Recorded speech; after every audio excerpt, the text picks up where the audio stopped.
बिस्मिल्लाहिर्रहमानिर्रहीम।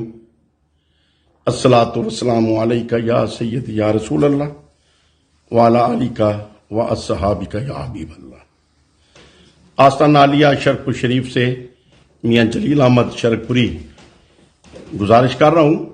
और अभी चंद लम्हे पहले कुछ दोस्तों का फोन आया कि जियो के ऊपर शेख रशीद का बयान चल रहा है कि उसने कोई पेमेंट भेजी और वो क्या किसी को मिल गई कि नहीं मिल गई, और मेरा नाम लिया जा रहा है। और फिर मैंने जियो ऑन किया तो वो क्लिप मैंने देखा, और फिर मैंने जियो के नुमाइंदे हैं हमारे शरकपुर शरीफ से जो बड़ा सीनियर उनके नुमाइंदे हैं आजम मलिक साहब, उनसे पूछा कि क्या ये आवाज शेख रशीद की ही है। उन्होंने तस्दीक की कि आवाज शेख रशीद की है। मैंने कहा अगर ये आवाज शेख रशीद की है तो ये प्री प्लान्ड क्लिप है और ये किसी के कहने पे शेख रशीद ने किया है। और मैं अगर ये आवाज शेख रशीद की है तो फिर मैं ये कुरान पाक पे हाथ रख के कह सकता हूं कि खान साहब, जैसे मैंने आपको बहुत अरसा पहले बता दिया कि अलीम खान आपके साथ नहीं है, 2 नंबर आदमी है आपके लिए, इसी तरीके से आज मैं कुरान पाक पे हाथ रख के कहता हूं शेख रशीद आपके लिए 2 नंबर आदमी है और आपका दुश्मन है।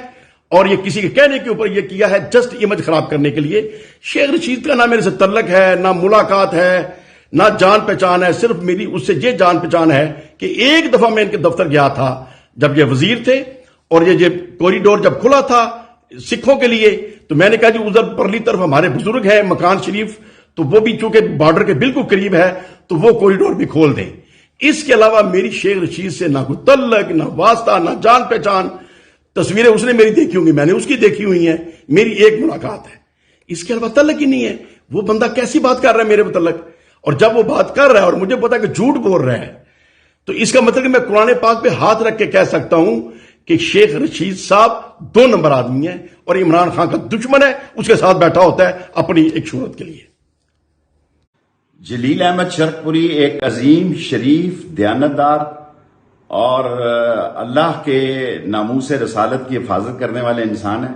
मेरे नाम से जो ऑडियो राना सनाउल्लाह उजरती कातल ने जारी की है, उस मंशियात फरोश ने जारी की है जिसने फोन को जोड़कर ऐसी बातें मंसूब की हैं जिससे किसी एक शरीफ आदमी की इज्जत को मजरूह किया जाए।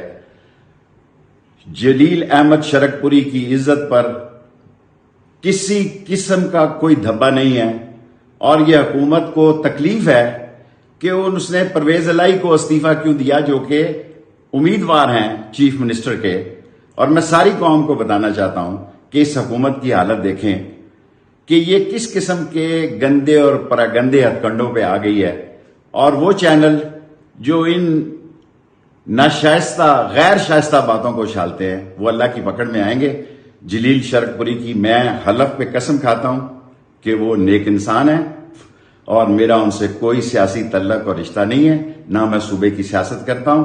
और इनको तकलीफ ये है कि परवेज इलाही को उन्होंने इस्तीफा क्यों दिया। मेरी तरफ से जो बातें जोड़ के बनाई गई हैं उसमें मैंने कुछ बातें की हैं, कुछ मजाकन बातें की हैं, लेकिन सारी कौम देख ले कि ये हुकूमत फोन टेप करने से भी बाज नहीं आती और इंशाअल्लाह अल्लाह की पकड़ में आएगी।